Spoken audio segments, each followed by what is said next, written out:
किसी particular time पे, जैसे मैं कहूं कि सपोज कीजिए कि आपको एक एग्जांपल से समझाता हूं कि मान लो कि आप लोग किसी हॉस्टल में रह रहे हैं, वहां का वार्डन आया और वो जो है यानी कि चेकिंग पे आया, उस इंस्टेंट पे आपकी क्या स्थिति है, उसी को हम लोग क्या कहेंगे, इंस्टेंटेनियस सिचुएशन। ठीक है, जैसे कहते हैं ना कि कई बार जो है, जैसे मान लो कि जैसे आर्मी कहती है जंग के मैदान में जो आखिरी निर्णय लेता है वो कौन लेता है, हमारे जो चीफ कमांडर होते हैं, जो भी वहां का जो हेड होता है वो लेता है, यानी कि वो डिसाइड करता है कि हमें क्या करना चाहिए।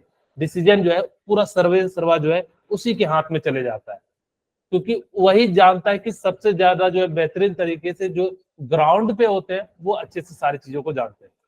तो जैसे आप लोगों को ये तो समझ में आ गया, इंस्टेंटेनियस का मतलब होता है किसी पर्टिकुलर इंस्टेंट पे जो रेट निकलेगा उसको हम लोग क्या कहते हैं, इंस्टेंटेनियस रेट कहते हैं। ठीक है, यानी कि उसको हम लोग क्या कहते हैं, यानी कि इंस्टेंटेनियस कहते हैं। जैसे बाइक चला रहे हो, मैं पूछूं कि आप बाइक चला रहे हो, सपोज कीजिए कि इस समय जो है 7:29 हो रहा है, मैं कहूं कि आपकी बाइक की स्पीड 7:29 पे कितनी है, तो आप कहोगे कि इतनी है। फिर मैं कहूं कि अगले सेकंड कितनी है, तो यानी कि चेंज जो होगा वो क्या होगा, बहुत कम होगा। इंस्टेंटेनियस में जो चेंज होता है वो क्या होता है, स्मॉल होता है। ठीक है, इंस्टेंटेनियस में जो अगर जो चेंज क्या हो जाता है, स्मॉल हो जाता है, तो कहा कि भाई जब चेंज स्मॉल हो जाएगा, डेल के लिए क्या होता है, बड़ा चेंज के लिए लिखते हैं, तो यहाँ पे छोटे डी के लिए हम लोग क्या करेंगे, इस प्रकार से जो है इसको लिखा जाएगा, यानी कि डी के टर्म में लिखा जाएगा। इंस्टेंटेनियस का मतलब होता है किसी पर्टिकुलर समय पे किसी केमिकल रिएक्शन का जो रेट होगा उसी को हम लोग क्या कहेंगे, इंस्टेंटेनियस रेट कहेंगे। ओके, चलिए अब हम यहाँ पे बात करते हैं डी से। यहां से अगर जब मेरे पास क्या है, कोई एक इक्वेशन है 2a plus 3b equal to, यहाँ पे मैं लिख देता हूं 4c एंड 5d। ठीक है, ये है।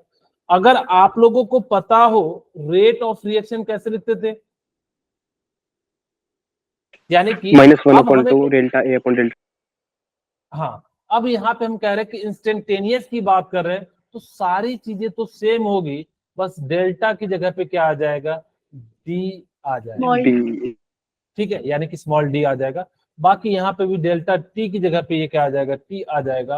और ये माइनस का मतलब क्या होता है, यानी कि रिएक्शन जो है धीरे धीरे धीरे धीरे क्या हो रहा है, घट रहा है। ओके, उसके बाद देखिए यहाँ ध्यान से कि यहाँ पे भी क्या हो जाएगा, -1/3 d del b divided by क्या हो जाएगा, डेल्टा टी हो जाएगा। ओके, और यहाँ पे क्या हो जाएगा, 1/4 डेल्टा डी सी, सॉरी यहाँ पे क्या हो जाएगा, d concentration of c divided by क्या हो जाएगा, डी टी इक्वल टू 1/5, और यहाँ पे क्या हो जाएगा, डी डी डी हो जाएगा। ठीक है, मैं यहाँ पे कैपिटल डी ले लेता हूँ तो दोनों डी मिल जाएंगे, एक जैसे हो जाएंगे, डी डी आपस में लड़ने लगेगा। ठीक है, यानी कि इस प्रकार से क्या हो जाएगा। अच्छा, मुझसे पूछा जाए रेट ऑफ अपीयरेंस तो क्या लिखेंगे बताइए, तो बताना चाहेंगे। 1/2 डी डी ए अपॉन यानी डी कि टी। अब यानी कि डीसी बाय dt मोड में इक्वल टू, और यहाँ पे क्या हो जाएगा, डी डी और डिवाइडेड में क्या हो जाएगा, dt, यानी कि इसका मोड हो जाएगा। जो भी चीजें हमने लिखी थी सारी सेम लिखते हैं, लेकिन इस बॉल चेंज के लिए हम लोग क्या कर देते हैं, यूज करते हैं किसके लिए, यानी कि जो है डी के लिए यूज करते हैं। अगर द रेट ऑफ डिफरेंस की मैं बात करूं तो क्या हो जाएगा, D a by dt db upon by d t dt d b upon. to d। Very good. ठीक है, यानी कि इस प्रकार से हो जाएगा, और ये भी क्या हो जाता है, मोड हो जाता है। तो इस प्रकार से इंस्टेंटेनियस का मतलब है, आप लोगों को मैंने कहा था कि डी का मतलब क्या है, जब मैं आगे बताऊंगा तो वहां पे आप लोगों को समझ में आ जाएगा। बेसिकली स्मॉल चेंज के लिए हम लोग क्या करते हैं, यानी कि इंस्टेंटेनियस का यूज करते हैं। अच्छा, मुझे बताइए, मैं ग्राफ बनाना चाह रहा हूं, एक साइड मैंने रखा कंसंट्रेशन, यहाँ पे मैं कंसंट्रेशन को सी से रिप्रेजेंट कर रहा हूं। ये सी का मतलब पुराने वाले रिएक्शन से मत समझिएगा, ये क्या है, एक तरह से रिएक्शन है। और मैंने क्या लिया है, ये कंसंट्रेशन किसका ले रहा हूं, रिएक्टेंट का ले रहा हूं। और इधर मैंने क्या ले लिया, टाइम ले लिया। मान लो सपोज करो कि ए से कोई बी बन रहा है, ठीक है, मुझे बताओ कि ए धीरे धीरे घटेगा या बढ़ेगा? घटेगा घटेगा। कम हो कि इनिशियल में तो ज्यादा होगा, समय के साथ ही क्या हो रहा होगा, घट रहा होगा। क्या आप लोगों को दिख रहा है? यानी कि रिएक्टेंट देखो शुरू में ज्यादा था, यानी कि इस पोजीशन पे अगर जब मैं बनाऊं, अगर जब मैं इस पोजीशन पे मैं बनाऊं तो देखिए यहाँ पे कंसंट्रेशन इतना है, कुछ करो मैंने यहाँ पे 20 मान लिया बस समझाने के लिए। इस पोजीशन पे देखिए यहाँ पे मैंने मान लिया 10 और यहाँ पे 0, यानी कि शुरू में बिल्कुल करीब होता है। यहाँ पे हम लोग उतना अच्छे से नहीं बनाए, तो देखो शुरू में जब टाइम बहुत कम था तो देखो कंसंट्रेशन इतना था, लेकिन अगर जब मैं बात करूं यहाँ पे, इसको मैं मिटा देता हूँ थोड़ा सा, ठीक है, अगर जब मैं यहाँ पे बात करूं, थोड़ा सा मैं यहाँ पे बनाता हूँ इस वाले पोजीशन पे, तो देखो यहाँ पे अगर देख कंसंट्रेशन कम है तो टाइम ज्यादा लग रहा है। इसका मतलब क्या हुआ कि समय के साथ रिएक्टेंट तो देखो घट रहा है, और इसका ग्राफ कैसा होता है, इस प्रकार से होता है। आप सीधे सीधे पूछ देगा एक साइड रिएक्टेंट है, टाइम है, इसका ग्राफ कौन सा होगा, तो आप लोगों को ये बता देगा, ठीक है। दूसरा मैं यहाँ पे दूसरा ग्राफ बनाता हूं, इस बार रिएक्टेंट ना रख के इसको रखता हूं, प्रोडक्ट को रखता हूं। बताइए समय के साथ प्रोडक्ट क्या होगा, सर बट इंक्रीज होगा। इंक्रीज होगा। यहाँ पे सी का मतलब कंसंट्रेशन है और किसका है, प्रोडक्ट का। समय के साथ जैसे मैंने कहा कि यहाँ पे शुरू में 1 मोल था, धीरे धीरे धीरे यहाँ पे 10 मोल था, धीरे धीरे ये तो 0 होगा, शुरू में 10 मोल था, फिर कुछ समय के बाद ये क्या हो जाएगा, 2 मोल हो जाएगा, और ये कितना मोल हो जाएगा, 8 मोल हो जाएगा। यानी कि समय के अनुसार से ये क्या हो जाएगा, बढ़ जाएगा। अब ये बढ़ जाएगा तो देखिए कैसे बढ़ रहा होगा, यानी कि कुछ इस प्रकार से मैं ग्राफ बनाता हूं, ठीक है, ठीक है, क्लास चलिए, ठीक है। यहाँ पे इस प्रकार से यानी कि क्या हो जाएगा कि ये हो जाएगा, ओके। तो यहाँ पे देखिए समय के साथ देखो प्रोडक्ट का यहाँ पे शुरू में देखो कम था, यानी कि ये बहुत कम है, और जैसे जैसे बढ़ रहा है,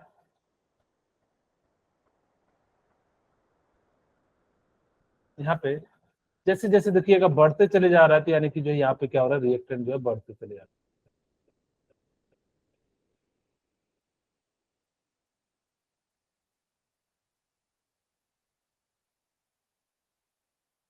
ठीक है, आप लोगों को समझ में आ गया होगा कि जैसे जैसे प्रोडक्ट क्या होता है समय के साथ बढ़ता है, और रिएक्टेंट जो है क्या होता है समय के साथ जो है घटते चले जाता है। ये जो है आपको ग्राफ है, यानी कि जो है इंस्टेंटेनियस का। इस प्रकार से आप लोग क्या कर सकते हो, किसी भी ग्राफ को निकाल सकते हो। ओके, मैं एक क्वेश्चन देता हूं, आप लोग जो है क्या कीजिए, उसका रेट ऑफ लॉ लिखिएगा। जैसे मेरे पास मान लो 3x + 2y = मेरे पास है 4z, क्या इसका रेट ऑफ रिएक्शन लिख सकते हैं? क्या इसका रेट ऑफ डिसअपियरेंस लिख सकते हैं? क्या रेट ऑफ इसका जो है अपीयरेंस लिख सकते हैं? तीनों फटाफट से मेरे को बताइए क्या होगा। चलिए बहुत ही आसान है, सीधे सीधे बोल सकते हो। क्या लिखेंगे बोलिए? -1/2 dx/dt वेरी गुड। और ये कितना हो जाएगा? is equal to -1/2 dy/dt।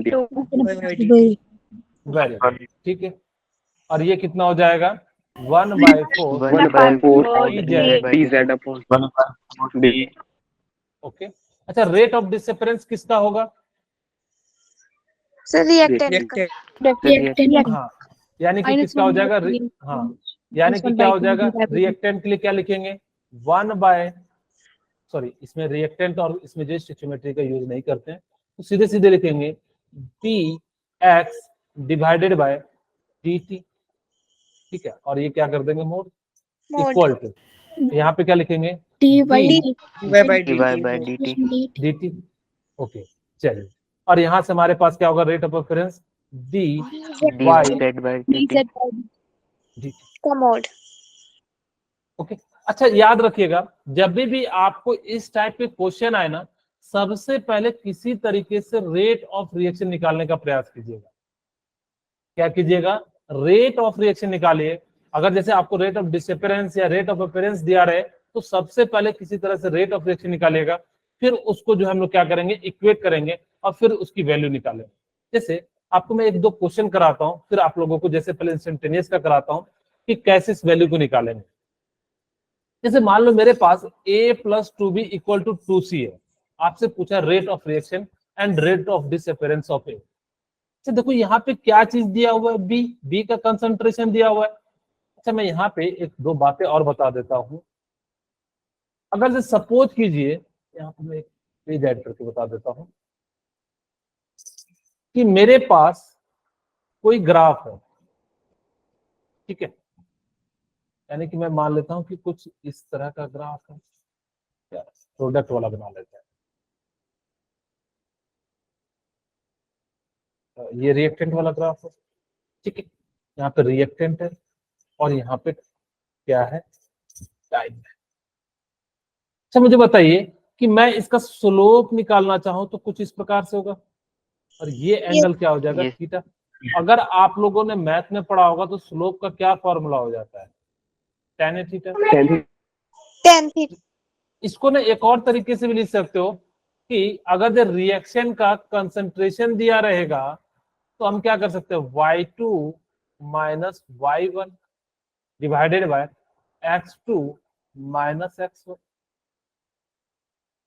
बोलिए, यानी कि आपको अगर जो क्या करेगा कि ग्राफ के फॉर्म में आपसे रेट ऑफ रिएक्शन पूछ लेगा, तो आप उसका क्या कीजिए, स्लोप निकालने का प्रयास कीजिए। जैसे ही स्लोप निकाल लोगे तो वहां से आपको क्या निकल जाएगा, tan थीटा की वैल्यू निकल जाएगा, और फिर वो जो होगा यानी कि क्या हो जाएगा, आपका जो क्वेश्चन हो जाएगा। चलिए जैसे यहाँ पे देखिए मुझे रेट ऑफ रिएक्शन पूछा गया है।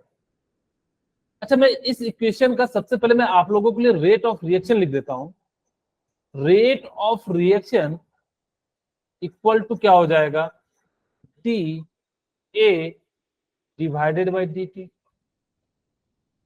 Equal to minus 1/2 D B divided by D T equal to 1/2 D C divided by D T.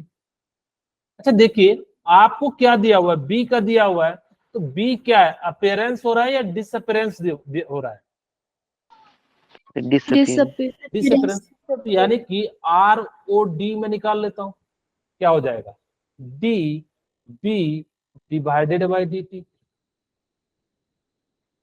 यहाँ पे डीबी का मतलब यानी कि यही तो कह रहा है, यानी कि कितना चेंज है, तो कितना चेंज है, तो यानी कि y2 ये वाले टर्म को हम लोग वैसे भी क्या कहते हैं, y ग्राफ कहते हैं, और इसको हम लोग क्या कहते हैं, x कहते हैं, ठीक है। यहां से हम लोग क्या करेंगे कि इसके चेंज इन कंसंट्रेशन निकाल लेंगे। चेंज इन कंसंट्रेशन कितना हो जाएगा, 10 माइनस 6 4 माइनस 2, बोलिए यहां से कितना हो जाएगा, 4 डिवाइडेड बाई 2, और इसकी वैल्यू कितनी हो जाएगी, 2 मोल लीटर इनवर्स सेकेंड इन। यानी कि आपके पास क्या निकल गया, रेट ऑफ डिसअपीयरेंस, यानी कि D P divided by D T.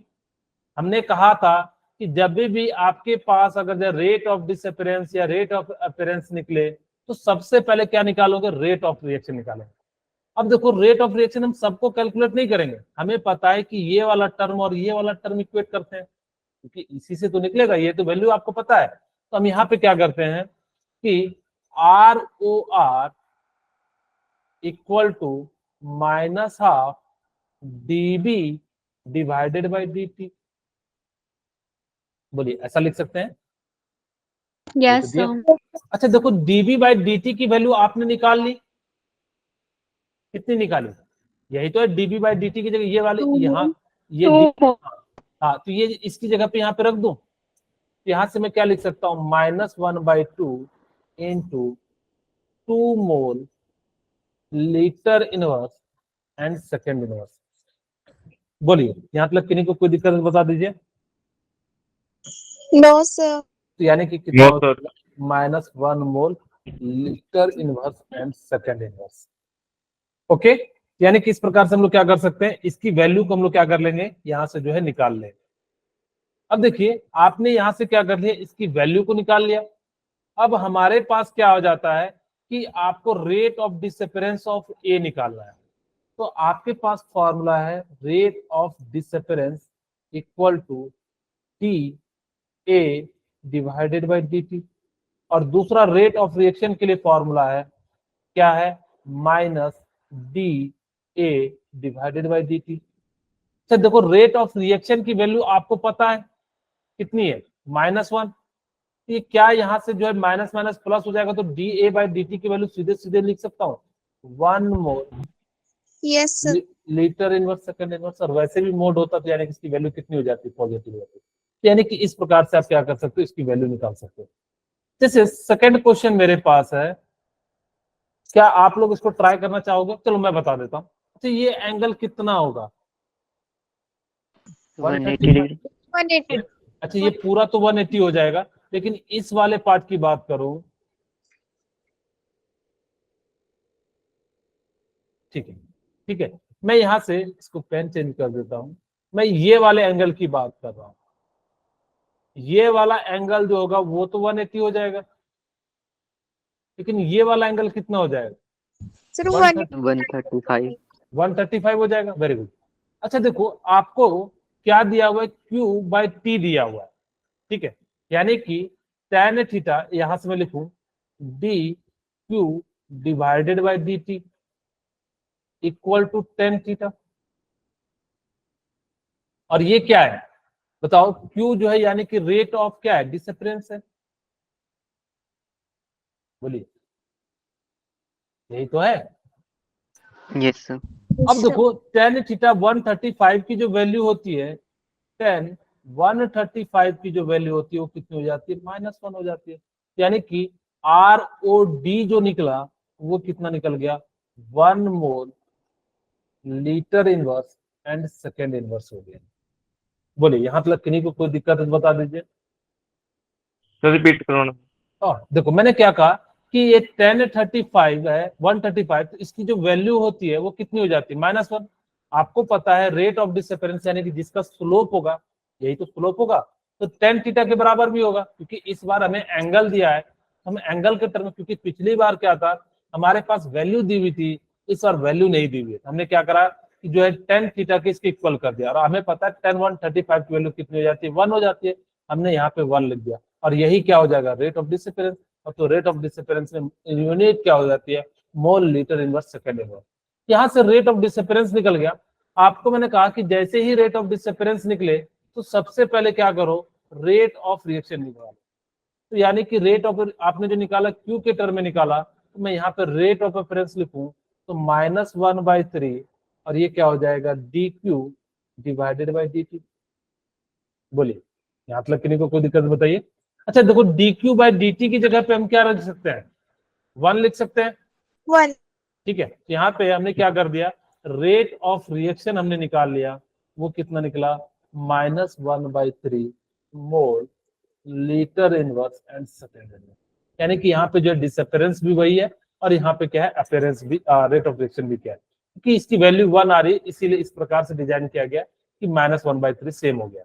Okay यहाँ तक निकल गया। अब आपसे क्या पूछा है, रेट ऑफ अपियरेंस, यानी कि आर के बारे में पूछा है। तो अब देखो कि रेट ऑफ अपियरेंस में यहीं पे लिख देता हूं बगल में, या अगले पेज में लिख देता हूं, rate of appearance equal to क्या हो जाएगा, D R divided by D R upon. अच्छा देखो D R by D T की वैल्यू आपको पता है, ठीक है, कैसे, देखो rate of reaction equal to क्या हो जाएगा, D R by D T, और आपको रेट पता है, रेट कितना है -1/3, ठीक है, यानी कि कितना हो जाएगा -1/3 mole litre inverse second inverse, ये क्या हो जाएगा D R by D T. और ये जो वैल्यू हो जाएगी ये क्या हो जाएगी, मोड, इसकी वैल्यू भी यहाँ रखोगे मोड में आ जाएगा, यानी कि क्या हो जाएगा rate of appearance equal to कितना हो जाएगा 1/3 mole litre inverse and second inverse. क्या आप लोगों को इतनी सी बात समझ में आ गई? बोलिए। Yes, sir. Yes, sir. किन्हीं को कोई डाउट हो तो बता दीजिए। ओके, चलिए अब हम बात करते हैं कि कौन कौन सा फैक्टर अफेक्ट करता है रेट ऑफ रिएक्शन को। ठीक है, मैंने पिछले में क्वेश्चन दिए थे, आप लोगों ने बनाया था या नहीं बनाया था? यस सर बनाए। ठीक है, जिनसे नहीं बना हो वो आप लोग मेरे से क्वेश्चन पूछ सकते हैं, जब भी आप लोग को समय हो तो आप लोग पूछ लिया कीजिएगा। अगर जो किन्हीं को संडे में समय मिलता है तो संडे को भी पूछ सकते हैं। ओके, हाँ बोलिए प्रिय। सर उनके आंसर कैसे टैली कर ले? किसके? अच्छा ठीक है, मैं आंसर जो है मैं भेज दूंगा। ठीक है, मैं पीडीएफ ही भेज दूंगा जिसमें मैंने सब एक क्लास को बताया था, तो उसको भेज दूंगा। चलिए अब हम बात करते हैं सेकंड पॉइंट, यानी कि रेट केमिकल काइनेटिक्स का जो है सेकंड पॉइंट। पहला तो हम लोगों ने पढ़ लिया रेट ऑफ रिएक्शन, आप लोगों को सारे तरीके मैंने बता दिए। अब हम बात करते हैं कि factor affecting rate of reaction. हम पहला बात करते हैं nature of reactant.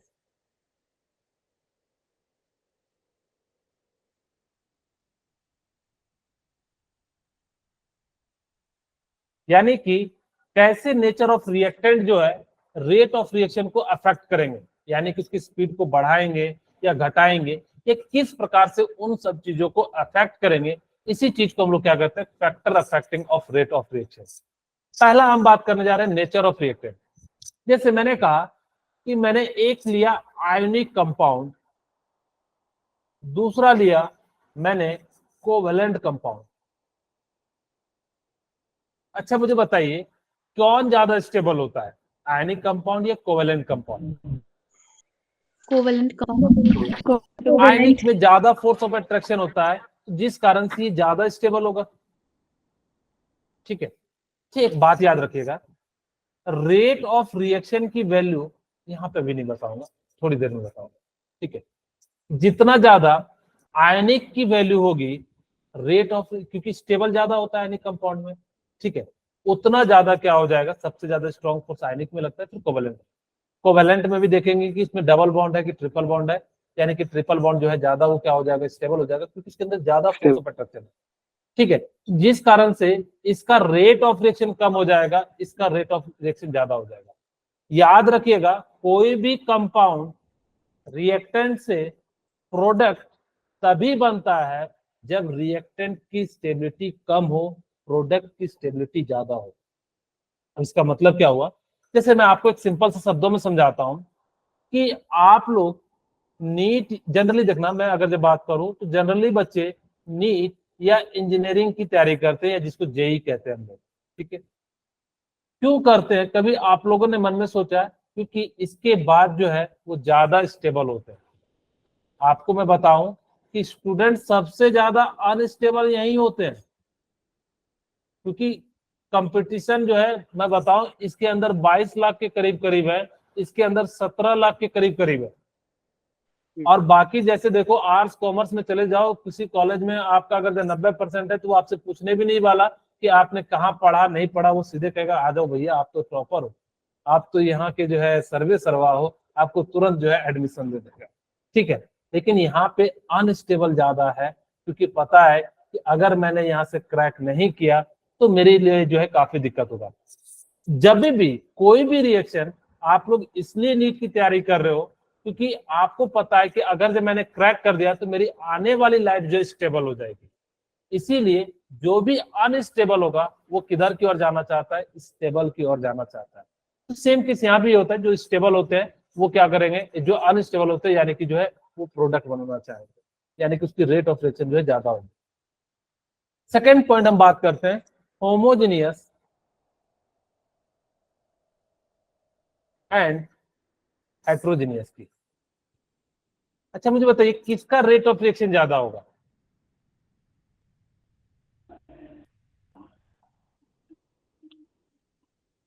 Heterogeneous. Hetero. क्यों क्यों हेट्रोजीनियस का होगा? सर उसमें डिफरेंट कंपाउंड। मैं डिफरेंट कंपाउंड की नहीं बात कर रहा हूं, मैं सपोज करो कि दोनों जो है जैसे मान लो चीनी और पानी से बनाया और इसको भी चीनी और पानी से बनाया। ठीक है, हेट्रोजीनियस का मतलब है चीनी नीचे बच गया, तो क्या अंतर पड़ रहा है? आप लोगों ने होमोजेनियस का मतलब मैंने बताया था सॉल्यूशन में, जो कि पूरे सॉल्यूशन में क्या हो, सेम कंसंट्रेशन हो, उसको हम लोग क्या कहते हैं, होमोजेनियस। लेकिन हेट्रोजीनियस सॉल्यूशन उस टाइप के सॉल्यूशन को कहते हैं जिसके अंदर ऊपर कुछ अलग हो, नीचे कुछ अलग हो, बीच में जो है कुछ अलग हो, इस टाइप का। होता क्या है कि यहाँ पे हेट्रोजीनियस है तो इसके कुछ पार्टिकल इधर जा रहे होंगे, कुछ इधर कर रहे होंगे, सारे फिक्स डायरेक्शन में नहीं है। अगर जैसे मैं कहूँ कि सपोज करो कि एक क्लास है, उसके अंदर जो है 4 बच्चे पढ़ने वाले हैं, 10 बच्चे शैतान है, 10 बच्चे पढ़ने वाले नहीं है, और 10 बच्चे जो है वो क्या कह रहे हैं कि मेरे पिताजी तो एकदम बहुत बड़े हैं, मेरे को कोई जरूरत नहीं। तो वहां पे आपको मेहनत बहुत ज्यादा लगेगी। इसीलिए रेट ऑफ रिएक्शन किसका ज्यादा हो जाता है, हेट्रोजीनियस का जो है ज्यादा हो जाता है। हम तीसरी बात करते हैं जो कि अभी जस्ट मैंने समझाया, यानी कि रेट ऑफ रिएक्शन, ठीक है, वो डायरेक्टली प्रोपोर्शनल होता है स्टेबिलिटी ऑफ प्रोडक्ट।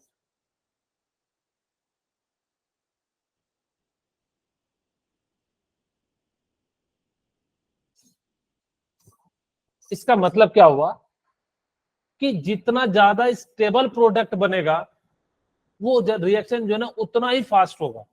यहाँ पे मैंने कहा कि जैसे कि आपको एक कहानी भी सुनाया आज में उस बच्चे की, गरिमा लोहिया की, कि वो क्या थी, यानी कि काफी ज्यादा अनस्टेबल थी। उसको स्टेबल होने के लिए उसने क्या करा, यानी कि जितना जल्दी से जल्दी हो सके, यानी कि जितना जल्दी उसको नौकरी चाहिए था उसको नौकरी मिला, यानी कि वो फटाफट से, यानी कि जो है 10 घंटे 12 घंटे पढ़ रही थी। यानी कि रेट ऑफ रिएक्शन किस पे डिपेंड करता है, आपका जो है स्टेबिलिटी ऑफ प्रोडक्ट पे डिपेंड करता है। एंड इनवर्सली प्रोपोर्शनल होता है स्टेबिलिटी ऑफ रिएक्टेंट के। अब ऐसे समझो कि जिसका रिएक्टेंट स्टेबल होगा तो प्रोडक्ट क्यों बनाएगा। जैसे कहूं कि मान लो कि कोई अमीर घर का या बिजनेसमैन का जो है बच्चा है, वो क्यों ये जेई और नीट की तैयारी करेगा, उसको क्या लेना देना, वो तो वैसे ही जानता है कि मैं बिजनेस संभालूंगा, मेरी स्टेबिलिटी है। क्योंकि हम लोग बेसिकली अल्टीमेटली हम लोग चाहते क्या कि हमारी इनकम हो, यानी कि जब आप डॉक्टर बनो तो आप, हाँ, स्टेबिलिटी की बात करते हैं। उसको तो पहले से ही ऑलरेडी स्टेबिलिटी मिलता है, तो वो कभी भी प्रोडक्ट नहीं बनाएगा। देखिएगा जितने भी बड़े घर के जो बच्चे होते हैं वो जनरली क्या करते हैं, बस डिग्री ले लेते हैं, वो कभी नीट जेई की तैयारी नहीं करते। अब चाहे जितने भी बड़े बड़े देख लीजिएगा, आप लोगों को पता लग जाएगा, मैं नाम नहीं लूंगा क्योंकि रिकॉर्ड हो रहा है, ठीक है। इसलिए अब यहाँ पे ये चीजें जो ध्यान रखिएगा कि जितना ज्यादा स्टेबल प्रोडक्ट होगा रेट ऑफ रिएक्शन उतना ज्यादा होगा, और इनवर्सली प्रोपोर्शनल क्या हो जाएगा, उतना ही स्टेबिलिटी ऑफ रिएक्टेंट, यानी कि जितना ज्यादा स्टेबल रिएक्टेंट होगा उतना ही वो क्या करेगा, यानी कि जो है प्रोडक्ट धीरे धीरे बनाएगा। ठीक है, बोलिए किन्हीं को पहले पॉइंट में अगर जो दिक्कत है तो बताइए। No, sir. No, sir. Okay,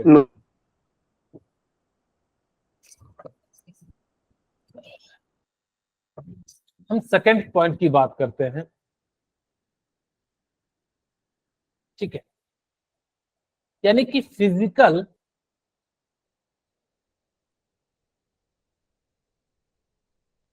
state of reactant. अब उसका रिएक्टेंट का स्टेट कौन सा है, जैसे मैं आपसे कहूं मेरे पास सॉलिड, दूसरा लिक्विड, तीसरा गैस। वैसे तो 5 स्टेट मैंने आप लोगों को पढ़ाया था, लेकिन हमें जो है यहाँ पे 3 स्टेट से जरूरत है। ठीक है, आप चौथा कह दो प्लाज्मा एंड पांचवा कह दो बीईसी। वैसे टोटल 7 स्टेट हो गए हैं, आप लोग जो है देख सकते हो। तो यानी कि हम लोग उनके बारे में बात नहीं कर रहे हैं। ओके, अब हमारे सामने क्या हो गया कि फिजिकल स्टेट ऑफ रिएक्टेंट। मुझे बताओ कि एनर्जी सबसे ज्यादा किसकी होगी, तो गैसेस की। गैसियस। Yes. यानी कि एनर्जी जो होती है, एनर्जी इज हाई। कहोगे सर कैसे आप कह रहे हो उसकी एनर्जी हाई होती है, मैं एक एग्जांपल के साथ समझाता हूं। आप मुझे बताना कि एक जगह पे सॉलिड रखोगे और एक जगह पे गैस रखोगे, गैस क्या होगा, भाग जाएगा या वहीं रुका रहेगा। अब जैसे परफ्यूम, आप देखना परफ्यूम को स्प्रे करना एक रूम के दूसरे किनारे में, मान लो कि सपोज करो आप जिस रूम में रह रहे हो और उसके बगल वाले में रखना, तो देखना आपको स्मेल दूसरे रूम में आती है कि नहीं आती। Yes, sir. Yes, क्यों sir. आती है? क्योंकि उसकी एनर्जी ज्यादा है। यानी कि जिसकी एनर्जी ज्यादा है तो उसकी काइनेटिक एनर्जी क्या है, ज्यादा। ज्यादा हो जाएगी। अगर इसकी काइनेटिक एनर्जी ज्यादा होगी ये स्टेबल होगा या अनस्टेबल होगा? अनस्टेबल। अनस्टेबल होगा। अब मुझे बताओ, जो अनस्टेबल होगा रेट ऑफ रिएक्शन उतना जल्दी करना चाहेगा, क्योंकि आपको क्या करना है, यानी कि प्रोडक्ट बनाना है। यानी कि अनस्टेबल कंपाउंड क्या चाहेगा कि फटाफट से यानी कि बनाए, यानी कि Same. रेट ऑफ रिएक्शन किसका सबसे ज्यादा होगा? कौन चाहेगा कि मैं जल्दी से जो है गैस, फिर कौन चाहेगा लिक्विड, लिक्विड। और फिर जो है कौन चाहेगा यानी कि जो है सॉलिड। सॉलिड। यानी कि रेट ऑफ रिएक्शन जो है सबसे ज्यादा होगा गैस का, क्योंकि सबसे ज्यादा अनस्टेबल है। लिक्विड हमेशा बीच में आता है, ये याद रख लीजिएगा कि जो भी प्रॉपर्टी सॉलिड लिक्विड गैस की होंगी, लिक्विड हमेशा बीच में होता है। चाहे कंप्रेसिबिलिटी की बात करो, चाहे इसकी डेंसिटी की बात करो, चाहे इंटरमोलिकुलर फोर्स ऑफ अट्रैक्शन की बात करो, इंटरन्यूक्लियर डिस्टेंस की बात करो, या काइनेटिक एनर्जी की या एनर्जी की जो भी बात करोगे, हमेशा लिक्विड जो होता है वो बीच में आता है। सेकेंड पॉइंट आप लोगों को मेरे ख्याल से समझ में आ गया होगा। ठीक है, अब हम बात करते हैं थर्ड पॉइंट, यानी कि सरफेस एरिया।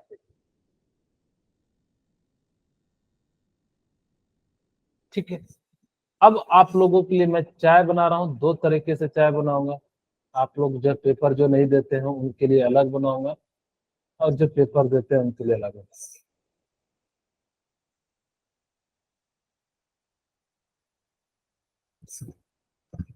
ये मान लो कि कप है, ठीक है। अब यहाँ पे मैंने क्या करा कि इसके अंदर जो है मैंने चाय पत्ती और दूध और पानी मिला दिया। अब आप लोगों की इच्छा अगर दूध वाली होगी तो आप लोग दूध डाल लीजिएगा। मेरे पास क्रिस्टल के पड़े हुए, जितना इधर क्रिस्टल है इधर उतने ही मैंने तोड़ के जो है बना दिए। सेम है, दोनों का जो वेट है वो क्या है, बिल्कुल सेम है। मुझे बताइए कि कौन इसका सबसे पहले मुझे बताइए कि किसका सरफेस एरिया ज्यादा है। जो क्यूब ए है जो अच्छा, ये ए है और ये बी है, किसका सर एरिया बी ज्यादा? का। ए का। एक अच्छा मुझे बताइए, ठीक है, पहले तो यही बात जान लेते हैं कि बी का जो है सरफेस एरिया ज्यादा है। कैसे? मान लो सपोज करो ए का एक मैंने क्रिस्टल लिया, इसको मैंने तोड़ दिया, तो ये दो क्रिस्टल बन जाएंगे, बिल्कुल सिमिलर सेम साइज के हैं। आप इसमें नहीं जाना कि सर आपने जो छोटा और बड़ा क्यों बना दिया, इस पे आप लोग नहीं जाना। मैं कह रहा हूँ कि ये जो बिल्कुल इसी के साइज का है, और इसको मैंने दो टुकड़े कर दिया। देखो क्या ये वाला एरिया और ये वाला एरिया एक्स्ट्रा नहीं आ गया? Yes sir. यानी कि एरिया जो है किसका ज्यादा हो गया, यानी कि बी का। एक बात याद रखिएगा कि जिसका सरफेस एरिया ज्यादा होगा, रेट ऑफ रिएक्शन क्या हो जाएगा, ज्यादा होगा। ठीक है, यानी कि जितना ज्यादा सरफेस एरिया होगा, देखिएगा इसीलिए हम लोग क्या करते हैं कि अगर जब घर में कोई चीज ठंडे पानी में बनाते हैं तो उसको छोटे दाने वाला यूज करते हैं। कभी आप ऐसा नहीं करते हो कि मिश्री का दाना जो है यानी कि जो ठंडे पानी में डालो, नहीं। हम लोग जैसे ग्लूकोज के पाउडर देखना तुरंत घुल जाता है चीनी के कंपेरिजन में, कभी नोटिस किया है? Glucose yes sir. क्यों घुल जाता है? क्योंकि वो छोटे छोटे पार्ट में होते हैं, यानी कि उनका सरफेस एरिया ज्यादा होता है। जब सरफेस एरिया ज्यादा होगा तो वो क्या होगा, चारों तरफ से उस पर अटैक होगा, और जब चारों तरफ से अटैक होगा तो उसका जो रिएक्शन है वो क्या हो जाएगा, ज्यादा हो जाएगा। ठीक है, यहाँ पे अब यानी कि हमने क्या करा कि सरफेस एरिया के लिए जितना ज्यादा होगा उतना ज्यादा जो है यानी कि क्या हो जाएगा, रेट ऑफ रिएक्शन हो जाएगा। यानी कि आप लोगों को पाउडर वाला जो है डिसॉल्व करना जो है ज्यादा बेटर होगा। ठीक है, चलिए फोर्थ पॉइंट हम बात करते हैं, इंटेंसिटी ऑफ लाइट।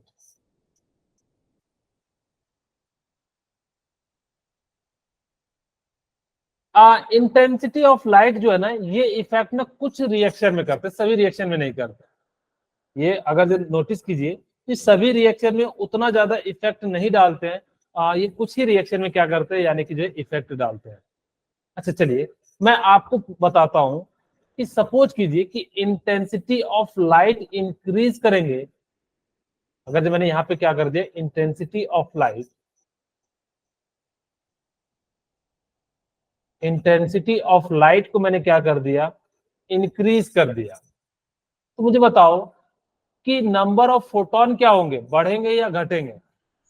इंक्रीज। होंगे। इंक्रीज होंगे। यानी कि नंबर ऑफ फोटोन तो आप समझते हो ना, यस सर। यस यानी कि जो लाइट बना होता है वो किस चीज का बना होता है, फोटोन का बना होता है। इसको हम लोग क्या कहते हैं, पैकेट ऑफ एनर्जी कहते हैं। एक फोटोन की एनर्जी जो होती है वो E equal to H mu होती है, और अगर जो n फोटोन होगा तो यानी कि क्या हो जाएगा, E equal to N E H mu. Equal to NH। Okay, अब जितना ज्यादा इंटेंसिटी होगा उतना ज्यादा फोटोन होगा।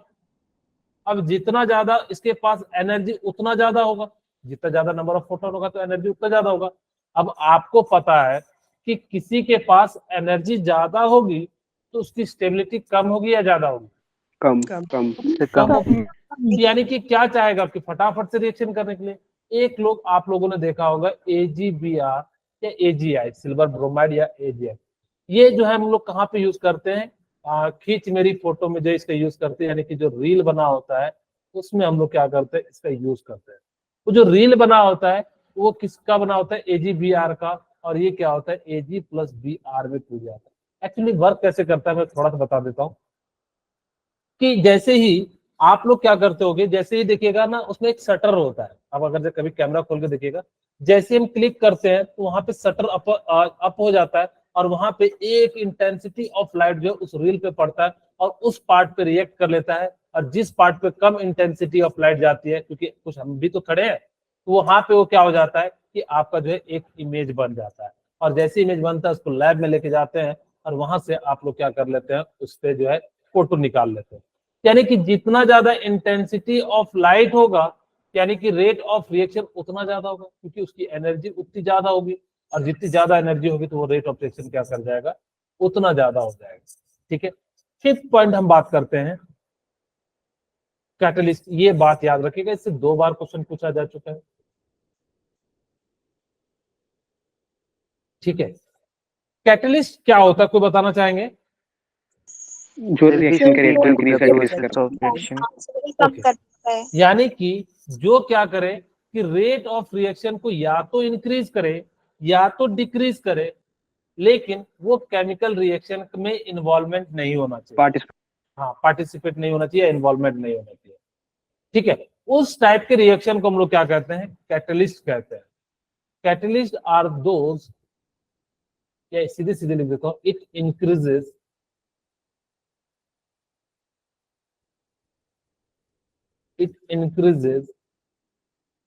Rate of reaction or decreases rate of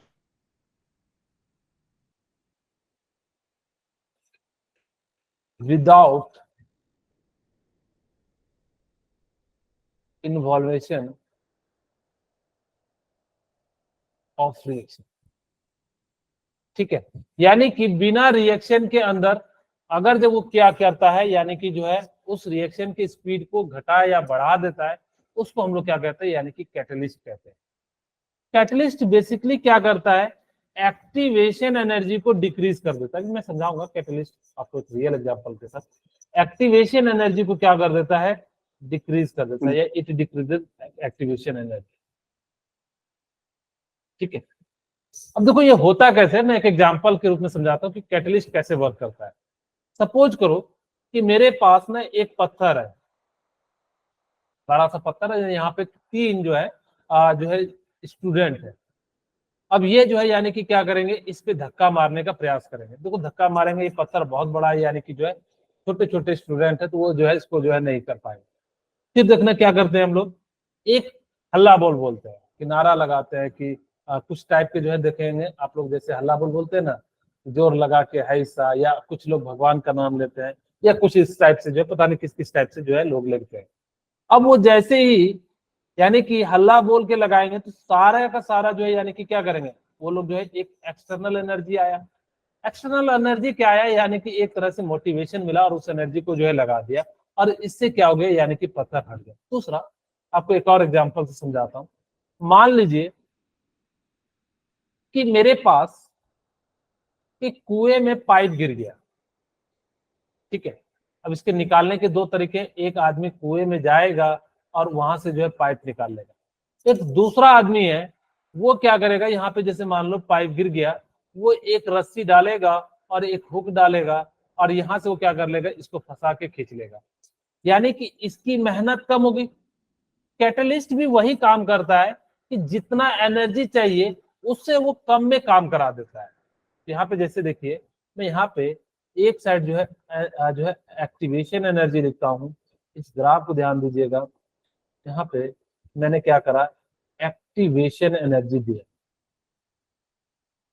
ठीक है, अब जैसे ही मान लो कि ये रिएक्टेंट है और ये जो है यहाँ पे इस प्रकार से जो है एनर्जी बनाया। ठीक है, अब इतनी एनर्जी चाहिए तब जाके वो क्या करेगा, ये एक्टिवेशन एनर्जी है जहां पे वो रिएक्शन पॉसिबल है। ठीक है, जैसे मैं कहूं कि आप लोगों को अगर जो नीट में जाना है, डॉक्टर में जाना है, तो आप लोगों को एक जो है फिक्स नंबर जो है यानी कि जो है पास करना पड़ेगा। जैसे मान लो कि सपोज करो मैं एम्स दिल्ली की बात करूं तो 700 के आसपास जो है यानी कि आपको नंबर लाना पड़ेगा, तब जाके, वो भी मैं कंफर्म नहीं कह रहा हूँ, 700 के आसपास। अगर जब किसी बार जो है 4 बच्चे, 5 बच्चे, 10 बच्चे अगर जो 720 में 720 ला रहे हैं तो मे भी दिक्कत हो सकता है, आप जो ब्रांच चाहो तो। ठीक है, तो यानी कि अब यहाँ पे मान लो कि 700 मैंने कहा कि जो है एम्स का कट ऑफ है। अब देखो 700 एनर्जी दोगे तभी जाके आप एम्स में जाओगे। अब एक दूसरा बंदा है कि वो कहता है कि रुको अभी मत जाओ, आप स्पॉट राउंड में जाओ। ठीक है, तो आपको क्या होगा, वो 650 में आपको मिल जाएगा। यानी कि यहाँ पे क्या हो गया, यानी कि एक तरह से उसकी एनर्जी को कम कर दिए। ये क्या है, प्रोडक्ट है, और ये क्या है, रिएक्टेंट है। और जैसे इसकी किया तो इस बार जो हमने क्या कर दिया, इसकी एनर्जी, प्रोडक्ट अभी भी सेम है, कॉलेज अभी भी सेम है, लेकिन हमने क्या कर दिया, उसकी एक्टिवेशन एनर्जी को क्या कर दिया, यानी कि कम कर दिया। अब जो है यानी कि क्या हो जाएंगे, ज्यादा से ज्यादा बच्चे जो है यानी कि इस कॉलेज में जाएंगे। जितनी सीट होगी उसी के अनुसार से हम बात करेंगे, क्योंकि यहाँ पे हम सीट के अनुसार से एडमिशन करते हैं। यहाँ पे जो है आपको मैंने समझाने के लिए उतना ज्यादा जो है रिएक्शन हो जाएगा। ठीक है, तो ये कैटलिस्ट का बेसिकली काम होता है। तो आपसे क्वेश्चन पूछा गया था, कैटलिस्ट जब होता है तो वो क्या करता है, तो एक्टिवेशन एनर्जी को क्या कर देता है, यानी कि कम कर देता है। ठीक है, यानी कि एक्टिवेशन एनर्जी को क्या कर देता है, डिक्रीजेस कर देता है। हो सकता है कि आपसे ग्राफ पूछा जाए कि बताओ कि यहाँ पे जो है एक्टिवेशन कितनी ज्यादा लगनी चाहिए, तो आप बता देना कि जितना कम रहेगा उतना ज्यादा जो है रेट ऑफ जो है रिएक्शन पॉसिबल हो सकता है। ठीक है, ओके, ये बात आप लोगों को समझ में आ गई। हम बात करते कौन सा पॉइंट था, 6। हम 6 पॉइंट बात करते हैं। हाँ बोलिए। सर ROR इनवर्सली प्रोपोर्शनल होगा एक्टिवेशन एनर्जी के। हाँ, यानी कि जो है जितना कम होगा उतना ज्यादा जो है वो जो है रेट ऑफ रिएक्शन होगा। ऐसे समझो कि सपोज करो कि मैं आपको एक एग्जांपल देता हूँ कि मेरे को ना क्लास में से 100 बच्चे हैं मेरे क्लास में। सपोज करो अभी कितने, 50 बच्चे हैं। ठीक है, मैं सपोज करो 50 बच्चे हैं, मैं आपको समझाने के लिए, या इसको 100 ले लेते, कैलकुलेशन आपको ज्यादा आसानी से समझ। मेरी क्लास में 100 बच्चे हैं। मैंने कहा कि अवंती में मैं उसी को लूंगा जिसके 95% से प्लस आएंगे, तो शायद ही 1 या 2 स्टूडेंट होंगे, जनरल में बता रहा हूं। लेकिन मैंने कहा कि मेरे को 70 से ऊपर वाले चाहिए, तो अब जो है यानी कि क्या हो जाएगा कि नंबर ऑफ स्टूडेंट क्या करेंगे, ज्यादा करेंगे। यानी कि जिसके अंदर कम एनर्जी लगेगी वो ज्यादा जल्दी जल्दी रिएक्शन करेंगे, यानी कि सभी कर जाएंगे। जिसकी एनर्जी ज्यादा है उससे थोड़ी कम है, और जिसकी 70 तलक है वो सभी स्टूडेंट क्या कर जाएंगे, यानी कि जो है अवंती में पहुंच जाएंगे। उसी प्रकार से जिनकी एनर्जी जितनी कम होगी वो उतना जल्दी रिएक्शन करना चाहेगा। यहाँ पे भी वैसा ही होता है कि जितना ज्यादा एनर्जी कम होगा, एक्टिवेशन एनर्जी, उतना वो क्या करेगा, यानी कि रिएक्शन करेगा। ओके, हम 6 पॉइंट की बात करते हैं, टेम्परेचर की। ओके, अब देखो टेम्परेचर जितना ज्यादा होगा एनर्जी क्या होगी, ज्यादा ज्यादा हो जाएगी एनर्जी, यानी कि उतनी ज्यादा एनर्जी उतनी ज्यादा हो जाएगी।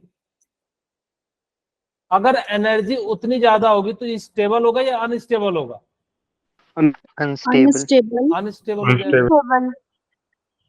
ठीक है, ये क्या हो जाएगा, उतना ज्यादा अनस्टेबल हो जाएगा, यानी कि अनस्टेबिलिटी क्या हो जाएगी, इसकी इंक्रीज हो जाएगी। ये क्या करता है कि उस कंपाउंड की स्टेबिलिटी को बिगाड़ देता है। अब जैसे ही अनस्टेबिलिटी बिगड़ेगी तो यानी कि वो क्या करेगा, यानी कि फटाफट से स्टेबल बनने के लिए जाएगा, और यहाँ पे रेट ऑफ रिएक्शन क्या हो जाता है, डायरेक्टली प्रोपोर्शनल हो जाता है, यानी कि टेम्परेचर के। रेट ऑफ रिएक्शन जितना ज्यादा होगा टेम्परेचर उतना ज्यादा होगा, या टेम्परेचर सॉरी उल्टा लिख देता हूँ मैं, टेम्परेचर इंक्रीज करोगे तो रेट ऑफ रिएक्शन क्या हो जाएगा, इंक्रीज हो जाएगा। कहा गया if we increase 10 degree Celsius then rate of reaction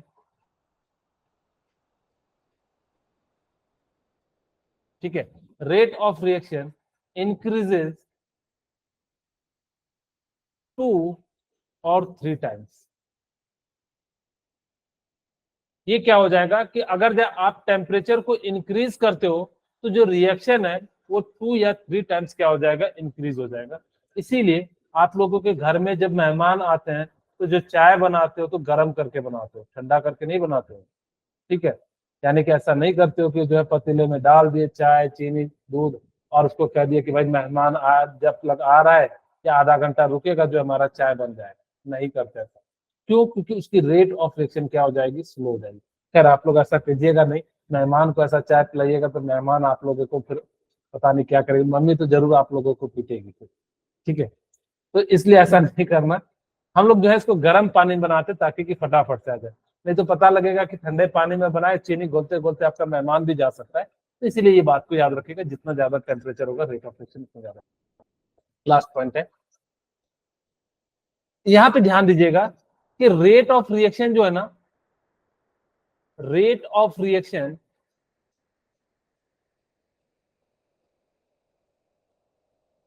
depends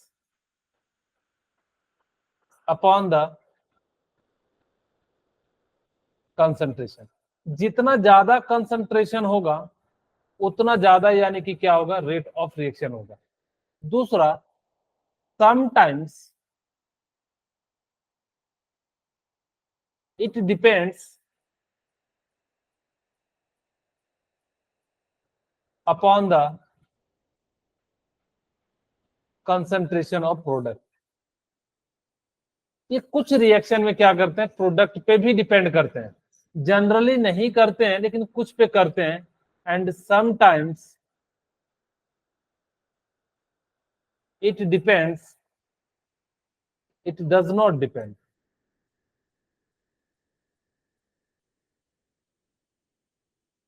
depend upon the concentration of reactor. Generally हमारा ये पहला पॉइंट जो है यानी कि सही होता है, बाकी ये जो है कुछ कुछ जगह पे यानी कि लगता है, यानी कि कुछ जो है प्रोडक्ट के कंसंट्रेशन पे डिपेंड करते हैं, कुछ जो है नहीं करते। ये हमारे साथ फैक्टर अफेक्टिंग यानी कि किस प्रकार से हम लोग जो है